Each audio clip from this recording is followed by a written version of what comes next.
তো আসসালামু আলাইকুম। আমরা এখন আছি নবাবগঞ্জ, দোহার নবাবগঞ্জের হরিশকুল গ্রামে, এবং আমরা এই জমি যেখানে ফসল চাষ করে তাকে চক বলা হয় আমাদের এইখানে বলে। তো এখানে আমাদের পরিচয় হয়েছে আমার বন্ধু, আপনাদের মনে আছে আমার কিন্তু ওই যে কুলে করে এক জায়গা থেকে আরেক জায়গায় এই মানে করে নিয়ে গেছিল আর কি, পানির মধ্যে উঠে আরেক জায়গায় নিয়ে গেছিল। এটা ভাইরাল একটা ভিডিও।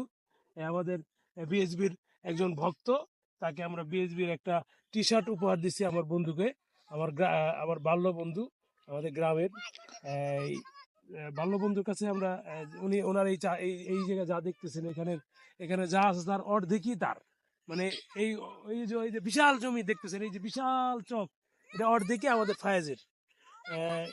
এই পুরাটাই আমাদের ফায়েজের।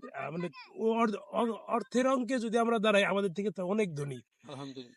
যাই হোক, আলহামদুলিল্লাহ আমরা তার কাছে জানবো এগুলা, মানে এই যে এই কয় মাস থাকবে এই